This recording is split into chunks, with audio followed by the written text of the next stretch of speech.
Ryan, what's up? How is it going over there? How you doing? Hey, Will. I'm doing well. How are you? Doing good. So, you getting ready for Christmas, or you still got a lot to do with that? No, just before we hopped on here, I just finished up wrapping some stocking stuffers. So I think we're You're, all ready to go here. How about are you? you? Yeah, yeah. I think we're pretty good. I'm pretty much ready on my end. But are you guys traveling, or are you guys doing a thing locally, or what's your thing? Yeah, so we're hosting my side of the family on Christmas Eve, and pretty much everyone's local around the Chicago area. In Yeah, that sense, then we're going over to my in-laws on Christmas Eve night. We'll stay the night there. They're like 20 minutes from us. Um, get up, open presents there, and then we'll spend the day at her cousin's house, which is, you know, 10 minutes from her in laws. So nice. everyone's local. That always makes it easier, but should be a fun weekend. So we'll talk a little bit of hockey, obviously. So of course you write about cover the LA Kings for Hockey Royalty. So I know that the last time we talked over the summertime, Yep. you were not yet with, or the Hockey Royalty thing hadn't happened just yet, but it was in the works. So how has that been? How's that site, the podcast? How's all that going?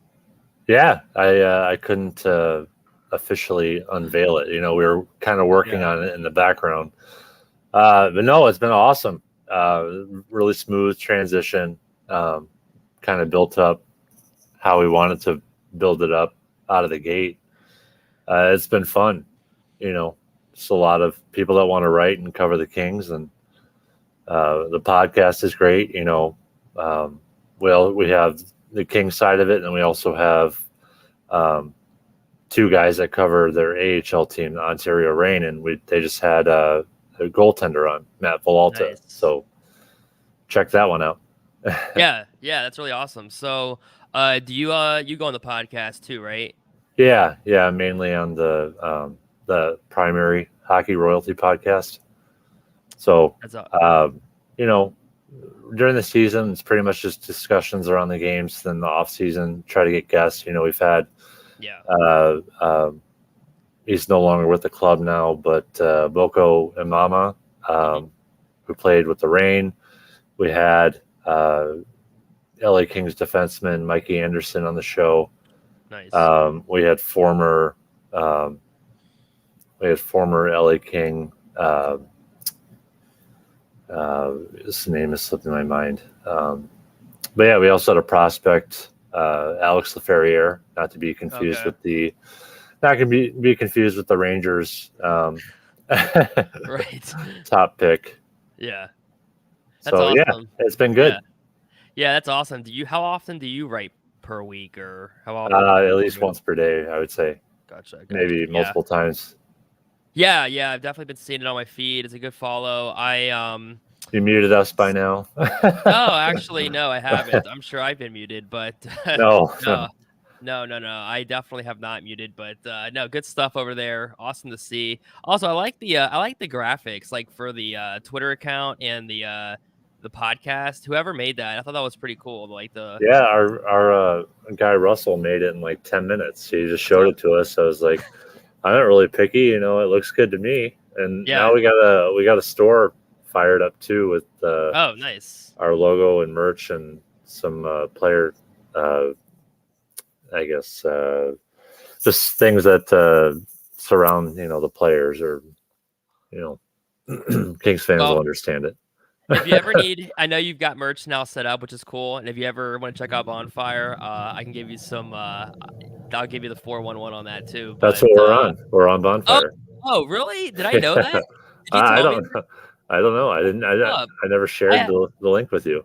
I had no idea. That's my company, so that's what's up. I did not Oh, it even know. I is. don't. Yeah, I work there. I don't know if you know Cody, but shout out Cody. He did Bonfire for his stuff also. I had no idea. How'd you find out about Bonfire? Or Again, did I tell you? our guy Russ has a little bit more free time That's than what's up. I do, and he's like, guys, I created the store. I got like 4 shirts made already. I was like, Nice. looks good to me. I had no. That's awesome. I had no idea. That's cool. Because yeah, I work there. So, but yeah, there's another guy, Jeff Ponder, who does stuff for the Blues. He did a thing through Bonfire too. So it's cool to see the hockey community is kind of taking up shop there. But really cool. I'll have to definitely check that out because I'm really curious now to see it. Yeah, I'll send you the Um, link right here in the chat. yeah, Check it out. definitely. That's awesome. So, uh, yeah, and also going back to the Hockey Royalty website, I have to say I like the LA Kings Festivus Feats of Strengths article. Obviously, the Seinfeld reference. Whoever decided to, I don't think that was your article, but No, whoever not came up mine. with that, good stuff there. I like the Seinfeld element. I know Festivus is tomorrow, so good Yep. timing. Yeah, and he's also got another one coming out tomorrow that follows that. It's the Festivus airing of grievances. That's good. That's a good one. Yeah. I'll have to watch that episode too. But anyway, so I don't have too much stuff, but just general stuff. Sure.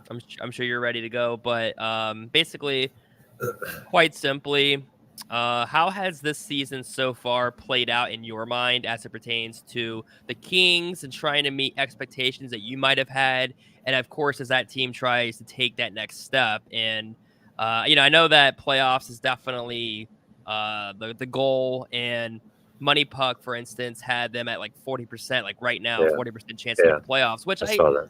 I would say I don't know if that's considered low or not. I think that's probably a That's good about, percentage. yeah. I mean, to answer your question, that seems about right. I mean, I Yeah. think they're fifth in the Pacific Division.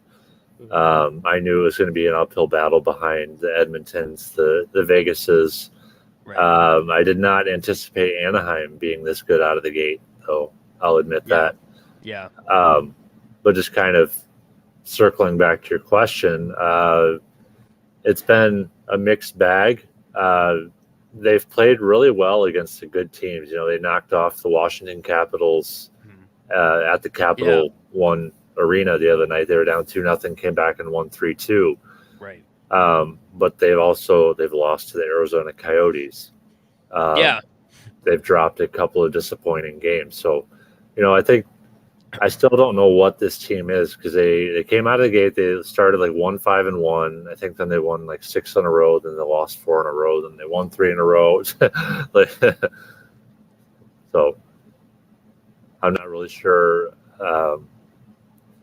quite what they have in this team yet. And I think Right. that's kind of be expected though when you have 4 veteran guys surrounded by mostly kids. And it's a shame that this pause kind of came when it did because it looked like Quentin Byfield was just about to come back from he fractured his ankle in the preseason. So it looked like he was coming back. Yeah, I was gonna ask you about Byfield. Like you said, he had the ankle injury. He's been playing for the Ontario Reign in the last not 4 that games. Yeah. yeah, not very much. Had 6 games, I believe, on the big club last year. Yeah. So, what was the expectation for Byfield? Obviously, again, coming off the injury, do you expect him to be in LA this season? And it's so unpredictable now with COVID and all this Right. stuff going on. But would you assume that he would be back up at this point, at some point this season? Yeah, I think once he's called back up, assuming he doesn't completely just look out of Yep. place, he'll spend the rest of the year with the big club. Mm-hmm. The Kings right now have kind of a flux at the third line center position, and he'll fill in nicely there. Obviously, the top 2 are Kopitar and Philip Deneau. And they got a really good underrated fourth line center in Blake Lizotte, who has goals in back-to-back games now. Not the biggest guy. He wasn't even drafted. He was signed as an undrafted free agent out of the name is slipping my mind. My brain is not working tonight. St. Cloud State. Sorry. Yeah. But just a real tough, gritty guy. He goes in the corners. He's like 5'8" on a good day. But yeah, he's really not afraid, and he's really meshed well with Brendan Lemieux, kind of on that fourth line. So, I know you watch if not every game, just about every game. Yeah. So how is the you said before, I know you were talking offline a while ago about you were like it doesn't bother you staying up late and watching games. I know you're Central Time Zone, so it's a little Right. bit still kind of late. But how do you make out with watching all the games at night, and then of course we all have work the next day. So Yeah, I mean, for me, it's easy. Sometimes if I'm dragging, I'll throw on a pot of coffee, half yeah, hour before. But I have 3 kids and a wife, so they pretty much all go to yeah, bed by the time the game starts. So I can true. just kind of focus on the game. Last week the games were all at 6 p.m. Yeah, Central start time. They were on the East Coast. So it was difficult in that first hour when, my kids go to bed at 7 when they were all awake. So I'm trying to follow the game in that aspect. So yeah, when they start at 9:30, it's actually easier for you. it's easier for me, and yeah, I'm fine in the next morning. Yeah, we had a couple late night games with Columbus, and actually, it ended up only really being. Well, they had a couple. They had Seattle, Vancouver, Edmonton, Calgary got, of course, postponed, Right. and so I was able to make out pretty okay as well. But sometimes it's always a wild card for me. I'm like, oh, how tired am I going to be? But anyway, you were talking about their schedule, and they've kind of rotated wins and losses over the last, really in December, Yeah. beating Edmonton, losing to Vancouver, beating Dallas. Then they beat Minnesota, but then they lost to Tampa, beat Florida, lost to Carolina. You mentioned they beat the Caps. So they've beaten some pretty good teams. Again, it's kind of win loss with the exception of a couple wins in a row. I think it was between against Dallas and Minnesota. Yeah. But would you say that they did okay with that stretch of games?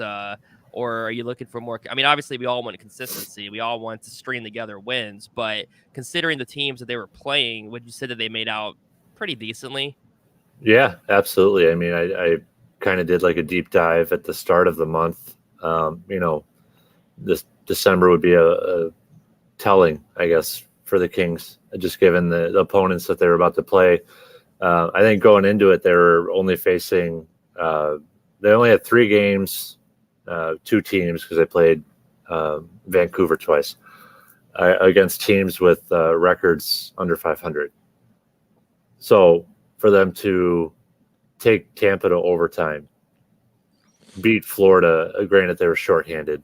Yeah. Um, Carolina is just on another level. Yeah. But then they came back on it was the second leg of a back-to-back against the Caps, and once they went down 2-0, I was like, "Oh, here we go again." And they spent literally 10 of the 20 minutes of the second period on the penalty kill. They ended up getting a shorthanded goal late in the second period, seemed to give them some momentum heading into the break. Yeah, and then they got 2 goals in the third and gave Garrett Sparks his first NHL win since 2019. Yeah. So at the Christmas COVID pause, what's the thing that surprised you about this Kings team, and maybe what's been disappointing so far, if anything?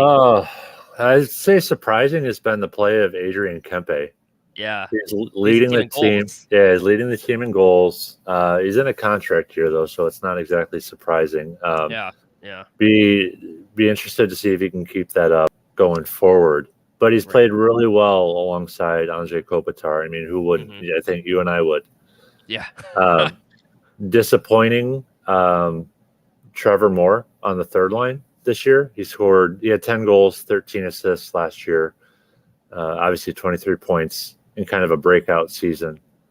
Was rewarded with a 2-year contract extension. And I believe he has 2 goals, 4 assists through 30 games.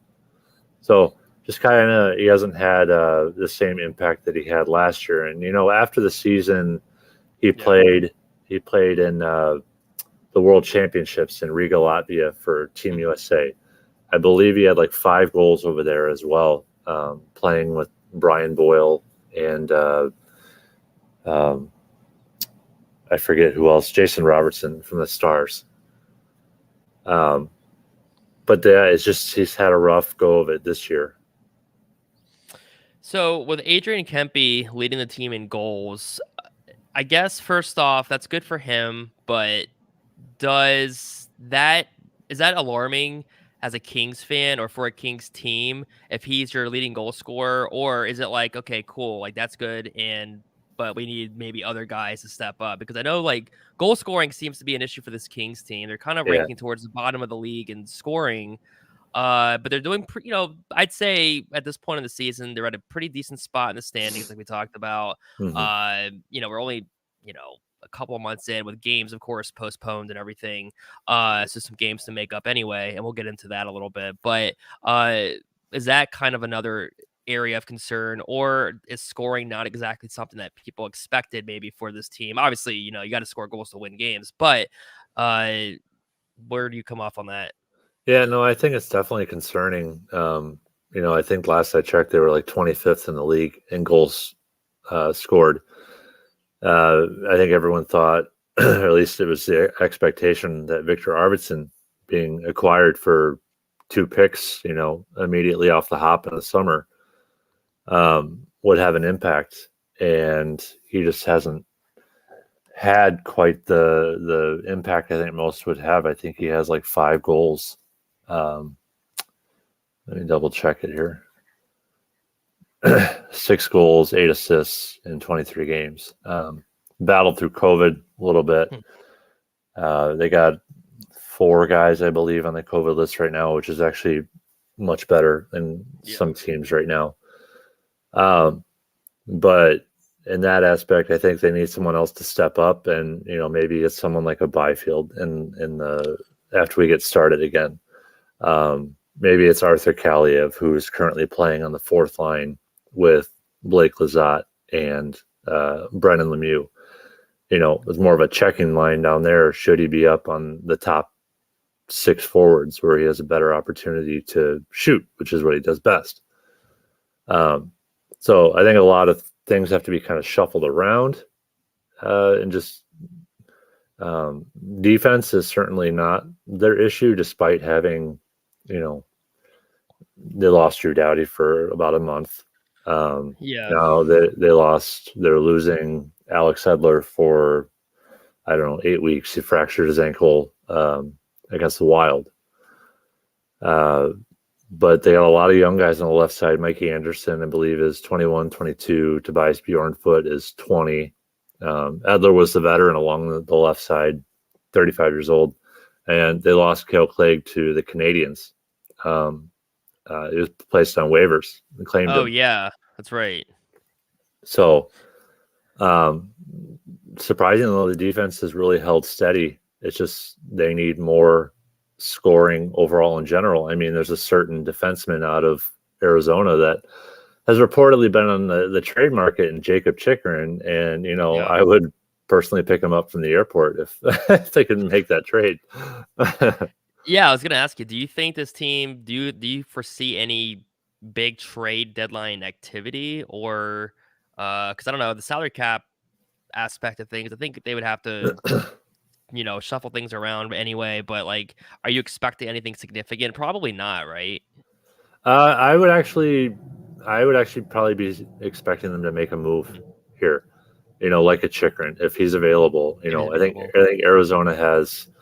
I think they have like 5 second-round picks and 3 first-round picks in next year's draft. So a lot of teams are going to be waiting on Arizona to make their pick. Do they want more, or do they want, established players like an Adrian Kempe or something, just as an example?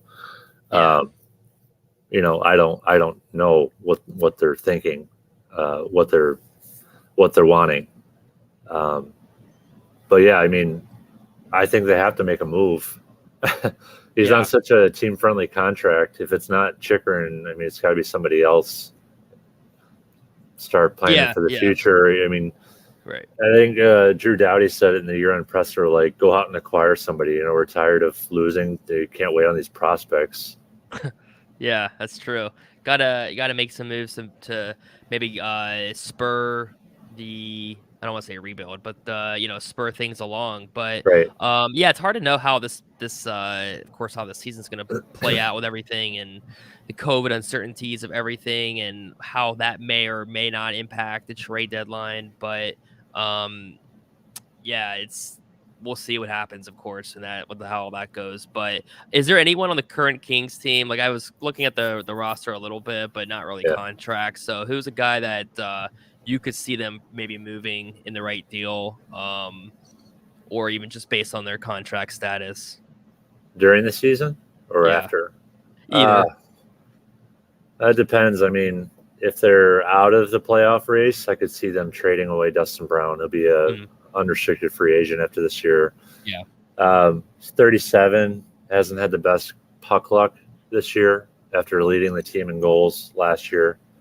I think he had 17 goals with 9 on the power play. Just hasn't been able to replicate that this season. Still playing with Kopitar. Just hasn't been able to. So I could see them moving him off. You know, Edler is a unrestricted free agent as well, but he's injured right now. You know, nobody's going to make a move for him. Right. I think those are the only 2 guys that they could really move off the roster. I think they just want to keep adding at this point. So it looks like Jonathan Quick is kind of turning back the clock. So Yeah. How surprised have you been by Quick's play this season? How is that maybe impacting, of course, the goaltending situation in terms of not just him, but, you know, Cal Peterson, right? Because he was supposed to be kind of like the future, right? So how is the goal? I mean, obviously Quick's been playing well, but how surprising was that? Yeah, it's been an awesome kind of revelation to see. You know, I don't think anybody expected that, turnaround from Quick this year. He's before this season, he had 3 straight negative goals saved above average measures. 2018, 2019, he had a negative 29.2. So pretty bad across the season.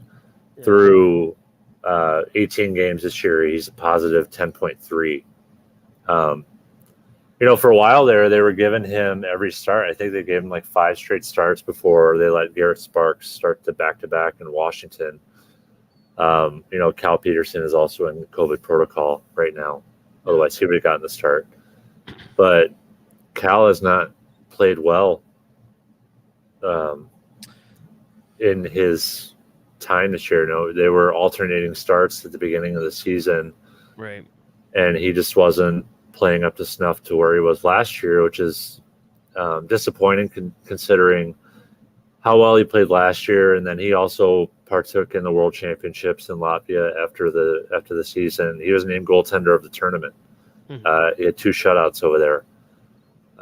So I think all that combined with he was rewarded with a 3-year contract extension right before training camp. I think the expectations were enormous for him to kind of take over that number 1 goaltender status. But at the same time, Quick has also said, you know, the Lee Corso not so fast, my friend. which may not be of course, you know, that really helps a team like the Kings trying to get back into the playoffs. They can rely on that veteran. You mentioned Dustin Brown, and I swear I think back when I think about the Kings, I obviously of course think about 2012, 2014, the Stanley Cup runs. 2012 was so improbable of how they did that, and then in 14 again a lower seed making it. I don't know, were they an 8 seed in 14? They were an 8 seed in 14. No, in 2012 they were. Yeah. Was it 14? They were a 7? Were they a 7 seed that year? I'd have to look it up. That's okay. But I just know that, you know, they've been able to rely on those veterans like a Quick. And, you know, Dustin Brown, I swear, you said he's 37. I swear it seems like he's been there forever. Of course. I mean, obviously, he goes back as long as at least Quick. But in some of these guys, Doughty and 2003 Kopitar, was when he was drafted. Wow, crazy. I remember when they took the captaincy from him a couple of years ago, and 6 years ago, I think they gave it to Kopitar. But you know, he's wearing an A right now. Yeah. So obviously leadership and everything and all that stuff, but So with this Kings team right now, well, actually going back to Quick real fast, I was going to ask you, is he a Hall of Famer? Do you think? Yeah, absolutely.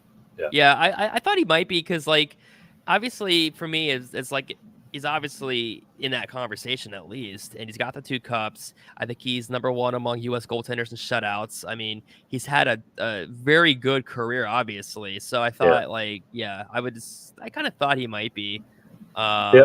kind of assumed so. So yeah, he's had a very solid career. I'm trying to think. I can't remember how far or how long he's been on the team and how when he was drafted and all that. But would you Uh, say?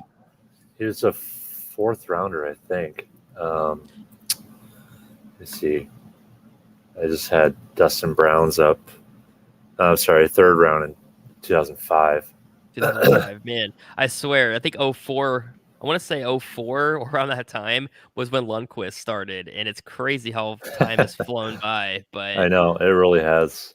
like Quick's been in the league for almost 2 decades, I guess. So Right. time has just flown by. But I guess the last decade flew by. You know, the first 5 or 6 years of someone's career, you're like, okay, he's been in the league for 5 or 6 years. And all of a sudden it's 2021, 2022. And it's like, oh, he's been in the league for like 15 years. But Right. yeah, so Quick obviously is helping to lead this team potentially to the playoffs. Do you think that when the season, I mean, I know we have a ton of time, ton of Uh-huh. games to go, but are the Kings going to be in the playoffs, do you think? Uh, if I had to say right now, I would say no.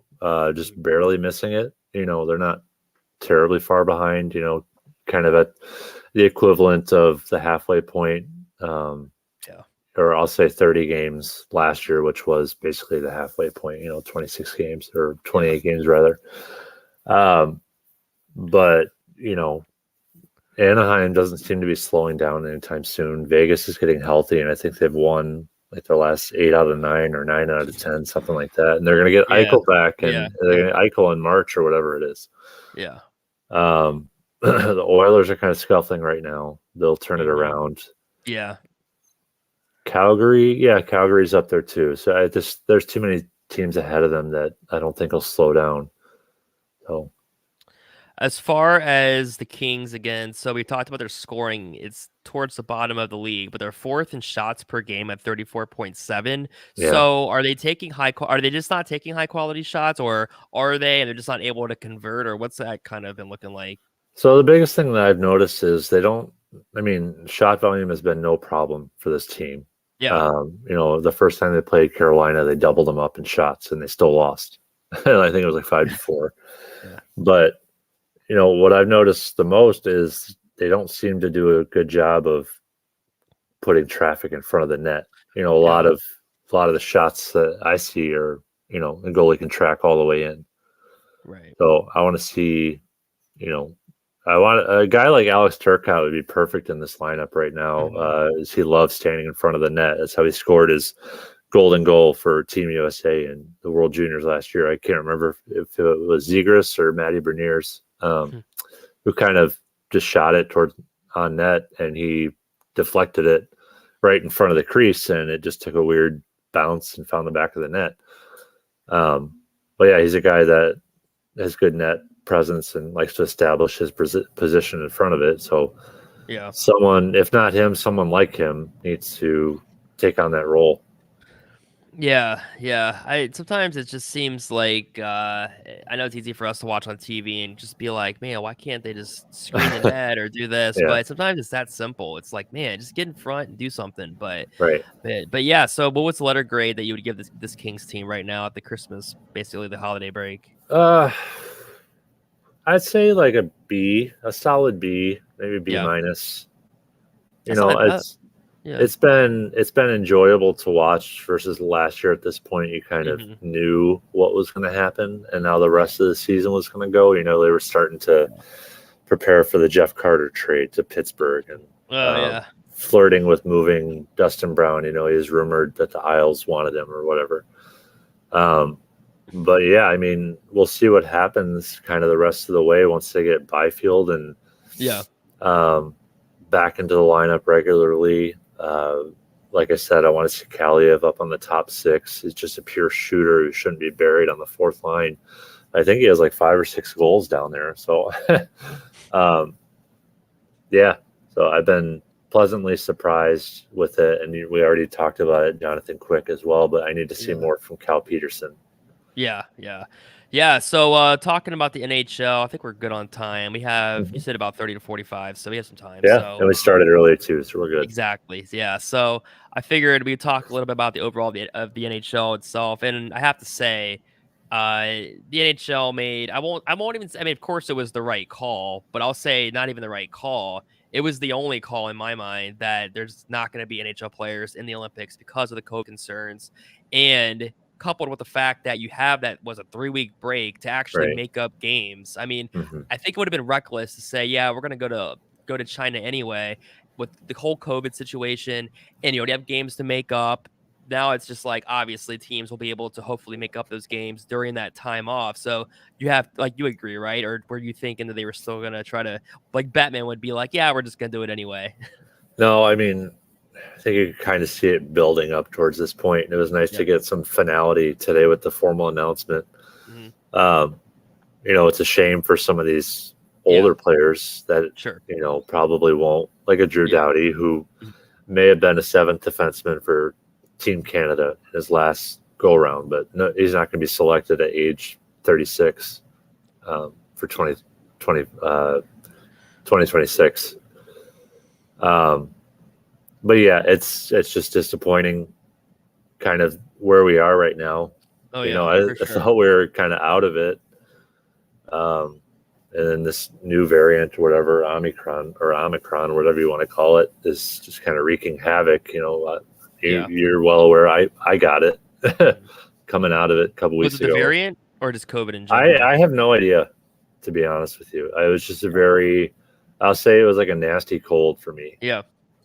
I had a cold, but I lost my taste, so I knew when I lost my taste Oh, what it was. okay. But I mean, it came back within 3 days. So, I mean, in retrospect, it wasn't too bad at all. None of it was too bad for me. But it's never fun to be sick, regardless of whether it's just a Yeah, cold yeah, or whatever. So, but yeah, so the league obviously will be ideally making up those games. And I say ideally just because we don't really know what's still going to happen.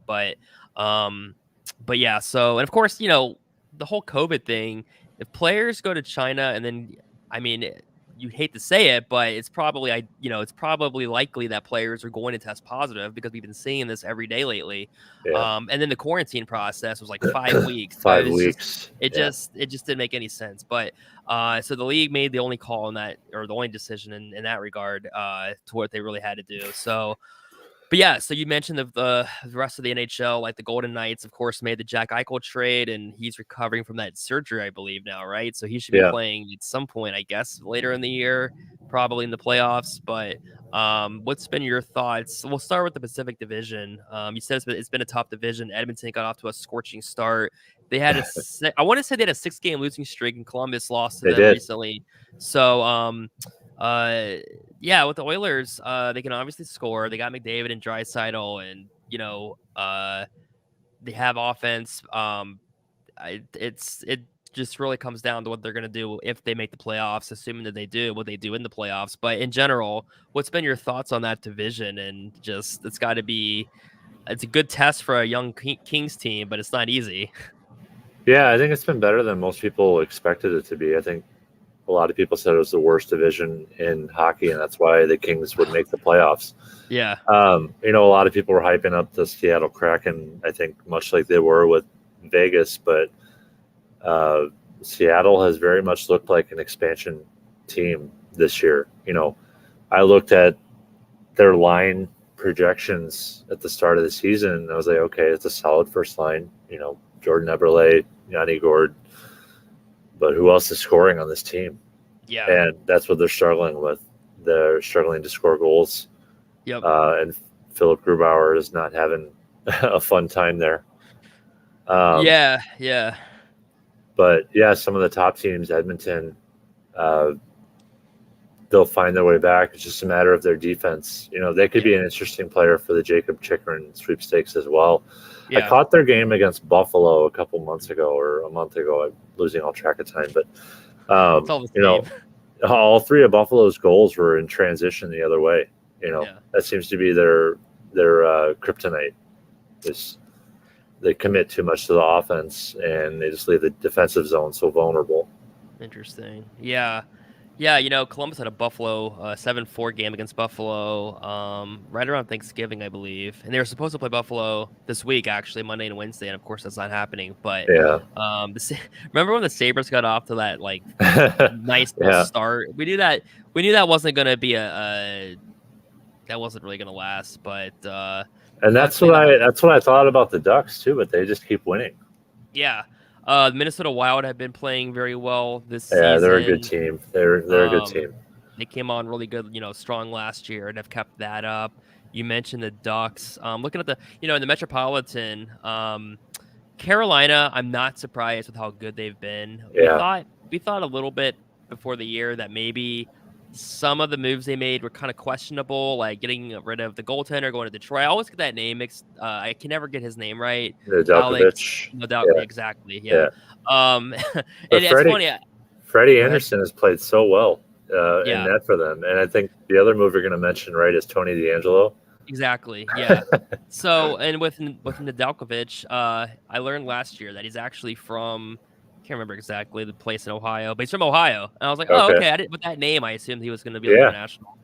But yeah, so Carolina's been strong. The Islanders were the other team that I think most people would assume they were going to be, if not first in that division, right up there at the top, making a deep playoff run. They got off to a horrible start, of course, with the COVID, and they were on the road anyway for the Yeah. first Like, month of the year. So yeah, I felt like 13 games out of the felt like gate they on were, the road. yeah, I feel like they were set up to fail almost. But yeah, so the Islanders, I don't think they're going to get out of that hole this year. I mean, they're deep in it already. Who knows? We've seen the Right. LA Kings make a crazy run before. But this year, just such a wild card with of course, the elephant in the room, COVID. But yeah, what's been your thoughts just on the general league? If you've had a chance to, I know you watch the Kings, like I watch Columbus more than anything, so I don't know if you've had a Right. chance to really do a deep dive, but I'm sure you've definitely got some thoughts. Uh, yeah. I mean, Florida has looked really good. I think they look like a Stanley Cup contender. With their addition of Joe Thornton is going to be huge, Yeah, assuming they yeah, make the playoffs. I think they were ousted in the first round by the Lightning, but it's interesting. The Lightning took over the top spot in points last night before the shutdown yeah, or pause, yeah, I'll call it. yeah, Um, so it's just kind of interesting because they offloaded Tyler Johnson to the Blackhawks, who also got the same surgery as Jack Eichel. okay, Um, but they keep winning. yeah, yeah, So in that regard, but the Capitals and Ovechkin he's 36, just yeah, putting up ridiculous numbers still. yeah. He's gonna break that record. It looks. I think Gretzky already thinks he will. So Yeah, I think Gretzky wants to be in attendance for it or something like that. But yeah, I guess in the Central, Nashville has been much better than I thought they would be. mm, Um, Blackhawks are about where I expected. The Wild are really good. yeah, I hated playing them last year when they were thrown into the West Division. Really good forechecking team. Kaprizov is on another level. Ryan Hartman playing with Kaprizov on that first line has really been good. Jordan Greenway took a while to get going, but then he had I want to say 4 goals in 5 games or something like that. So a lot of good contributors all over on that team. It's a team to watch out for in the playoffs. yeah. Yeah, you said Tampa Bay. Colorado's a team that, of course, Stanley Cup or bust mentality. They can score at will. I mean, the Rangers have been that type of team to take a next step. They're doing very well. Yep. I think they've lost both games they had against the Avalanche. I know they lost recently in Denver, but Colorado. Do you think they have? I won't say that they have enough to do it, but do you think like the goaltending, for instance, will be enough for them, or what's? I mean, we've seen them have their downfall, and this is like literally, it's like those Sharks teams, your favorite Sharks team over there, Yeah. always being so loaded, so good, and then not being able to get it done. Uh, it's hard to say, but I feel like the Avalanche will finally figure it out before it's too late. They have, but yeah, a team like the Avalanche, I mean, like, you think they're gonna make some kind of, I won't say goaltending move, but like they have to do it soon. Well, the Avalanche have been really good lately. Oh yeah, for I sure. think they scored 7 goals in 3 straight games or something like Yeah, that. yeah. They got off to a really slow start. It's just kind of like, what's going on here, You're guys? right. Exactly. This team is so loaded. Yeah. But yeah, I think to your point, just to kind of keep it short, um, I think they're going to be just fine. What was it? 2 years ago, they lost to Dallas in the Hmm. Western Conference Yeah. semifinals. Yeah. Taught them a lot. What they need to do to win. It's unfortunate because I think they lost to Vegas last Hmm. year. Hmm. Um, but yeah, I think those two teams could meet again. Yeah, like the Avalanche will definitely be in the playoffs. They're definitely a cup contender. I mean, you never can predict, like, okay, are they going to go all the way? Are they going to lose in the final, the Western Conference final? But it just seems like, they really have to, if not win the final, at least get there this year. I mean, I don't know. I just wonder if I don't know what they would do if they don't win this year, if they would do anything drastic in the offseason or whatever. But Yeah, obviously, I don't think so. I mean, I wonder also if the expectation, everyone picked them to win the Stanley Cup yeah. last year. I just wonder if that um, heightened sense of expectations kind of got to them. Hmm. I hate Yeah. to throw it over to MLB, but remember in 2009 when the Cubs were pretty much favored by all the media outlets after their awesome 2008 Oh, season yeah. to just Yeah. dominate and run through the league. Let's not even play the games. I think they finished like Right. 4 or 5 games over 500 Yeah. that year. Yeah. Yeah, it's funny you say that because I've been watching a lot of like old baseball games on YouTube recently, which has been really fun just to kind Yeah. of just mix it up. But I've been like 0-3 last night a little bit with the Cubs. But yeah, no, that's true. You got to play the games to see how things will shape out. Like you said, it could be expectations. Uh, it's I'm trying to think. I feel like I'd give the West the advantage over the East right now. I know Toronto was really good in the East, Tampa Bay and Florida, but the West has been so stacked. It feels like this year. Would you agree with that? Yeah, they are. Yeah, I feel Yeah. like the West. Yeah, and then of course again with Columbus and the Metro, they are in a stacked division, and they got off to a nice start, and then we started seeing inconsistencies where they're the youngest team in the league, so that's going to happen. But like lately, the Blue Jackets haven't been able to play a full game. They let 2 3-goal leads in back-to-back games against Seattle and Vancouver get away. They beat the Ooh. Kraken in Seattle. They let a 4-1 lead get away. They won in Oh, it was in overtime. overtime. That's right.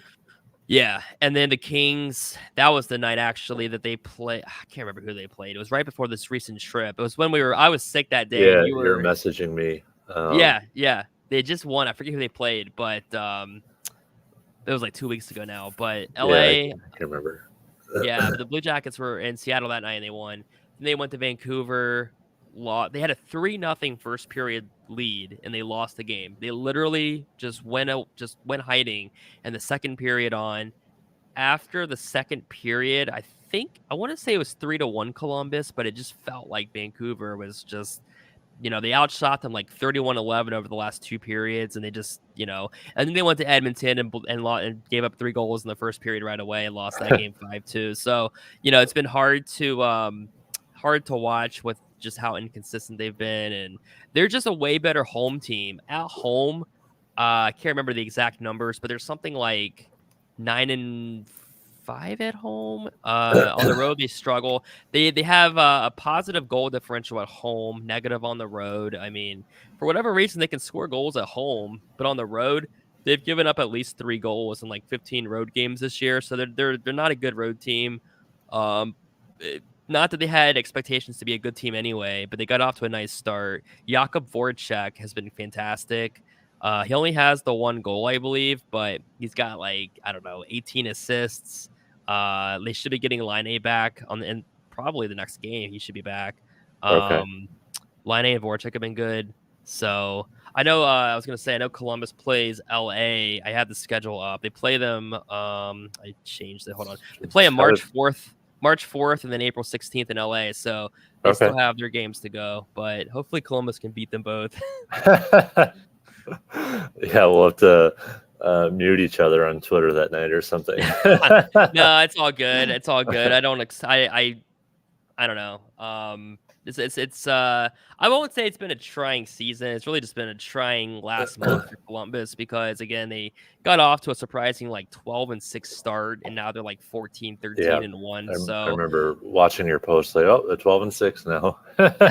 they have a pretty decent overtime / shootout record. I did an article actually. I'm not like I don't feel strongly one way or the other. Like if they went away with if they did away with the shootout, I'm fine with that.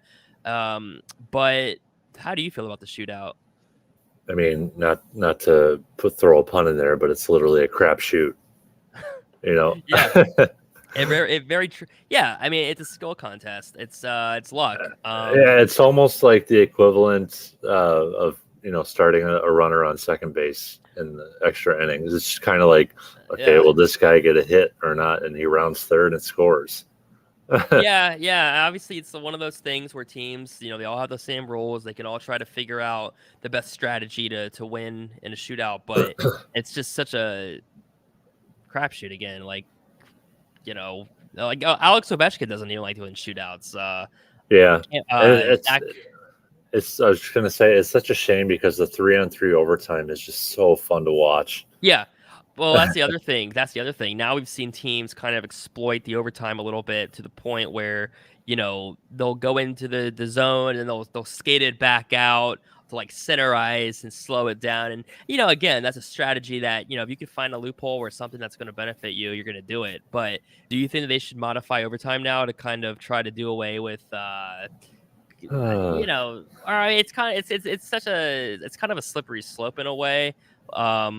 I'll have to show you that article. You may have seen it, but I can always send it to you. But I'm not like committed either way to what I was kind of writing, but I was just kind of suggesting ideas just for fun. Mhm. But like in basketball, they have the backcourt violation. Not Yeah, to say that you can institute like you can't go past the center ice line, but what if they did like a delay of game penalty in overtime just to keep teams from slowing it down? And I don't know if I'm committed to doing something like that or not, but it would be interesting. yeah. I guess I never really thought about that. I remember one play in overtime. I can't remember who they were playing, but we talked about earlier. Adrian Kempe, he skated all the way around the back of the net from the point all the way around the back of the net, took it back up to the blue line, and then saw his advantage and just kind of darted in. Uh, you know, kept the outside and then made his move right as he got to the crease, and he won it in overtime. Yeah. So Yeah. Yeah, when they lost their last game in shootout against, I can't remember who they played now, who it was, but it might have been Anaheim actually. yeah, I think you're right. Yeah, Zach Werenski was like, "Yeah, we should have won that game. Just hate the shootout, but it is what it is." right. Everybody knows what the rules are. So, before we close, do you have anything else that you want to add that we didn't really get to? Ooh, I could talk all day. Um, yeah, I mean, what's been your impression of Zach Werenski without Seth Jones? Yeah, I think I was looking at these hockey cards recently, and I think I don't know if it was for a specific game or up to the season, I think it was just one of the recent games, not the whole season, but it looked like his defense was kind of iffy, but, I know I've seen some tweets on Twitter like, man, Zach Werenski could be so frustrating and this or that, but then like from a scoring standpoint, we know what he can do. Um, uh, I'm not worried about Werenski. Like Seth Jones got off to a tough start in Chicago, and he's kind of turned it on. But I like what they have though, like with Boquist and Gavrikov and oh man, I'm trying to think of some of the other names now. They just put Sky Harrington on waivers, and he's in Cleveland now, I believe. Yeah, I'm fine with Werenski. I'm glad that he resigned for was it 5 years, I think it was, before the year. Um Mhm. Obviously like him and Jones together were great, and the storyline was always like, oh, Seth Jones is carrying this defense, and then then Seth Jones started to look shaky the last year or two, and then we were like, maybe Jones isn't the maybe Werenski isn't the defensive liability that we're maybe assuming or thinking, or maybe he's carrying Jones a little bit more. So Werenski's done some things at times where we're like, what was that? But then that kind of applies to the entire roster too. So I'm not like concerned about Werenski or anything like that, but yeah, there's little things like I know Larson called out his team after was it Edmonton or no, it was the Vancouver game, I think. Just saying that leaders need to step up, and so that to me is talking to everybody. But yeah, I've been Werenski. I won't say he's been like perfect, but I'm not like really concerned about him at all or anything like that. But Okay. there's was been your some. Go ahead. was your guys' loss to Vancouver with Bruce Boudreau? Mhm. Yep. Okay. So I think they had won 4 in a row with Boudreaux at that point. I thought, okay, I was doing kind of like not a recap, but kind of what we call the 3 things for the battery. And I was, writing in like, the 4-game winning streak for Vancouver under Boudreaux was snapped and this and that. And then I had a rewrite. I had a rewrite because that thing was shifting the other way. But yeah, I think they've won every game under Boudreaux or Yeah, there's almost. 6-0, and he got his first win with the Canucks against us, actually. Yeah, yeah. So, yeah, Boudreaux's a guy that he's gotten his teams to the playoffs. He just hasn't been able to win in the playoffs, but Right. Vancouver gets there. I guess that's the first step. I mean, they got a lot of names on that roster. You think about it, Yeah, like Bo Overat, Elias Pettersson, Quinn Hughes. I could really yeah, go on and on. JT Miller. yeah, yeah. And then I was talking to John Forsland before the year, and he thought the Kraken would be a playoff team, Yeah. which doesn't look to be the case this year. but Yeah. But are you surprised that Philip Grubauer, like he was kind of their big name addition, and he's struggled like we were talking Yeah, about before. that is surprising. I thought they were strong in net with him and Chris Drieger, Yeah, and Grubauer just hasn't looked the part this year. Like I said earlier, I kind of expected Seattle to struggle in the scoring department. yeah, So that didn't surprise me when, that came true. Um, but yeah, Grubauer, was obviously, uh, I don't have his numbers in front of me, but he was, pretty good in Colorado. yeah. Obviously, he had a darn good team in front of him. Have you got a chance? I mean, I know you watch the Kings mainly, but have you checked out any Blue Jackets games this year? um, I don't believe so. I need to make it a point to do so when the pause ends. Have you? Well, I was curious with Werenski. Like, have you seen or heard? Like, what have you heard on Werenski this year? Oh, nothing really. I wanted to get your opinion because I Yeah, knew they were split up. yeah. I feel like he can be kind of like I said. Sometimes I'll see people be like, "Man, what was Werenski doing there?" Or like, "That's so frustrating." But uh, I don't know. I try to think about it overall, and it's like I mean, not just Ferensky, but beyond, like just for a young team like that. And I mean, he's still pretty young. He's only like 24, 25. So even though he's been really good, obviously he's not, like perfect or whatever. But but anyway, Ferensky, yeah, I'm not worried about him. I'm glad that he resigned, and it's his first year without Jones, so I'm sure he'll continue to adapt and improve. And Gavrikov has been really solid on the blue line, and I like Boquist a lot. He's dealt with a few injuries here and there.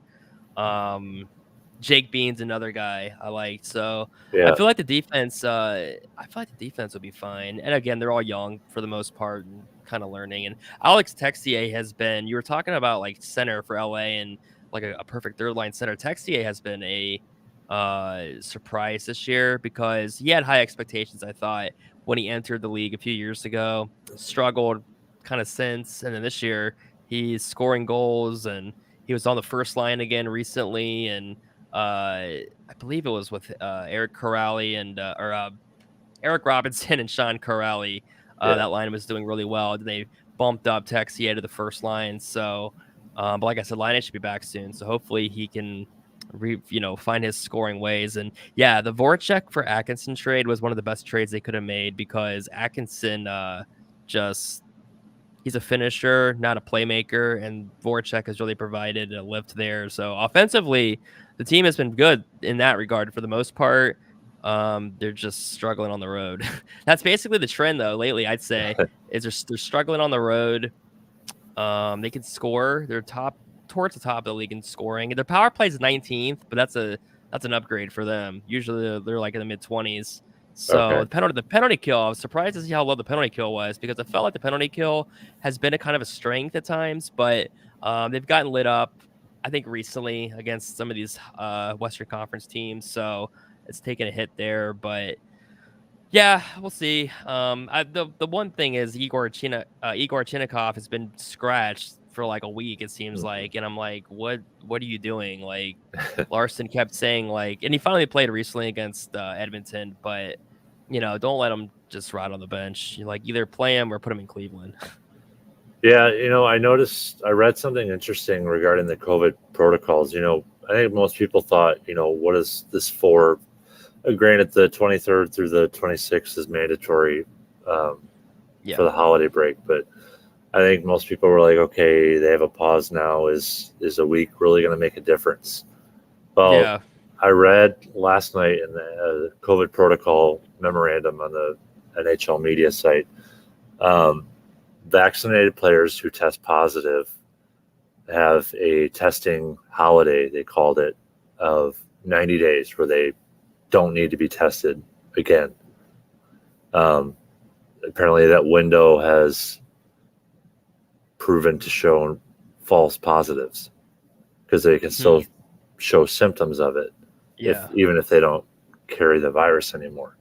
So I guess in that regard, a team like the Flames that was basically had every player test positive or what have you. right, right. Now those players don't have to be tested for 3 months.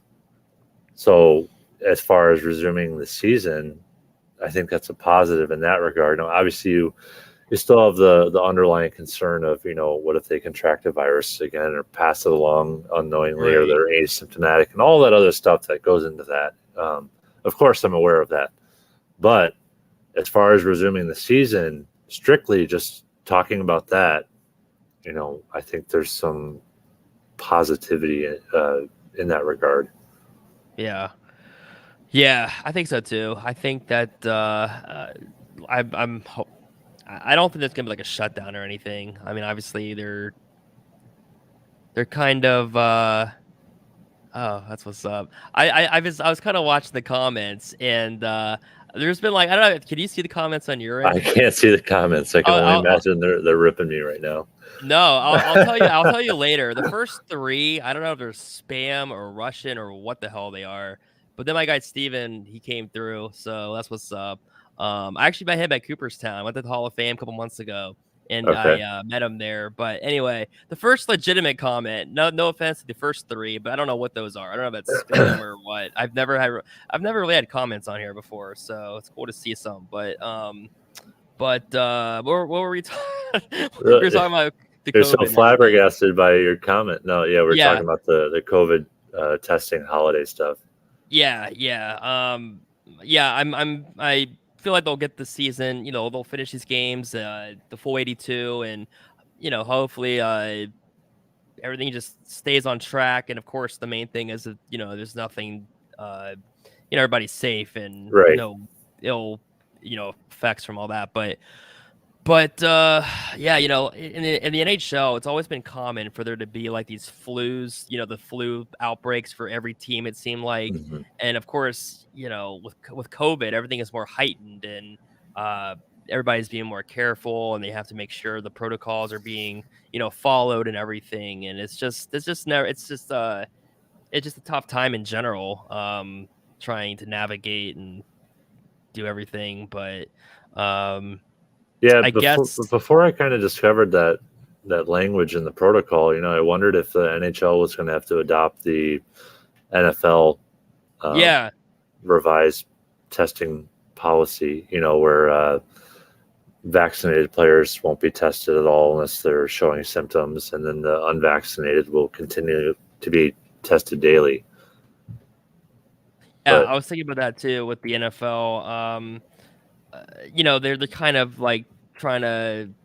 I mean, I think it makes sense though because like they have to figure out a way to get these games in. I mean, I know it's not like it shouldn't. I mean, you know what I'm trying to say. It's not. I It's do. not Yeah, like. that's why I was Yeah. very careful with my language too. Like obviously safety first, but in that regard of just strictly getting in a season, that 90-day Yeah.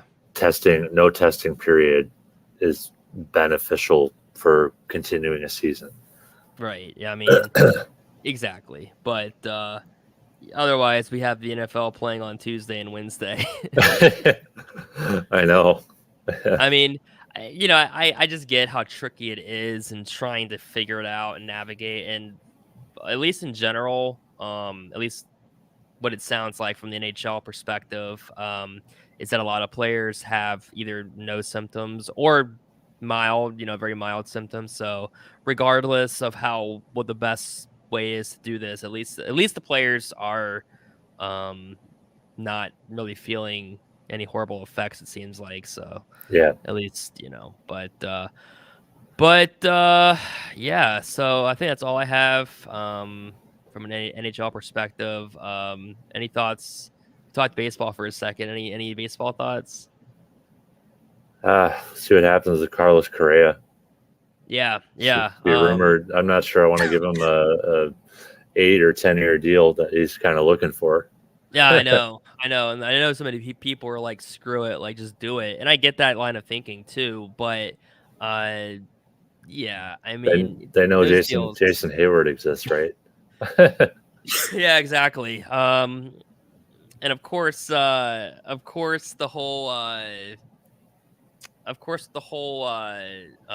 I trying to say? The lockout, of course, is a big Yeah. looming thing that we're trying to. Hopefully, that gets taken care of by spring training. I know right now it's the off season, and it's kind of like whatever right now. But the more it lingers, the more troubling that would be. And you look at last year with COVID and everything, and how it took them until late July to get the season started. And so hopefully the commissioner or the owners and the players can come to some kind of agreement before the end of January or so. But yeah, Yeah, yeah, it's just so disappointing. Yeah, like you said, they started August 1st or what have you, 60 game season. yeah, And then, everyone knew they were headed towards a lockout. And here we yeah, are, where no yeah. activities going on. Yeah, hopefully things will resolve soon. But like I was saying before, I've been watching some baseball games, old baseball games like on YouTube at night, just to kind of mix it up. It's been kind of fun to relive some of the past a little bit. Like I don't know, like I was watching like the David Wells and David Cohn perfect games recently, and it's funny because David Wells' perfect game was up against LaTroy Hawkins of the Twins. And I did not remember LaTroy Hawkins being the starter. I remember him as a reliever for a bunch of teams, including the Yankees in '08. I was like, wow, what the hell? I didn't know that LaTroy Hawkins was ever a starter. But yeah, it's been kind of fun to watch some of these old games and highlights and kind of relive my youth a little bit. Yeah, I think that name still kind of haunts me to hear it. Oh, I know, right? I know. LaTroy Hawkins, I So bad. swear. Oh man, remember like Antonio Alfonseca? Like Joe Yes. Borowski for the Cubs, Joe Borowski was one of the few like closers up, before I don't know. I'm trying to think actually. Like Joe Borowski had a solid like 03, but I remember Hector Rondon in 15. He was kind of Yeah. shaky, but he was pretty good. He was kind of shaky though. Closed out Of the course, Cardinals. exactly. Yeah, he got it done. But yeah, I'm trying to think. We'll see what happens with the rest of baseball, COVID. Of course, the NHL in general. Yeah. I know you're looking to see if the Kings can make a push into the playoffs. And like we said, it's a tough division. It's tough in general now with everything going on. And like, are the Kings impacted right now with COVID? Or I guess Yeah, they everybody got is. But Drew Doughty's out with it. Cal Peterson, um, Quentin Byfield just went into protocol yesterday, yeah. and they got one of the Philip Deneau is Mm-hmm. also in protocol. So Yeah, the Blue Jackets were doing really well with that until the Edmonton game, and then they lost 6 players. But I don't know if any of them have symptoms. It didn't really sound like it, but yeah, who knows? yeah, Who I'm not knows? Like, sure. but Anyways, I think we're gonna go ahead and wrap up, but we'll have to definitely do this again. Sure. Yeah. Anytime, really. Maybe next month or something. Sure. Yeah. Always up for a podcast.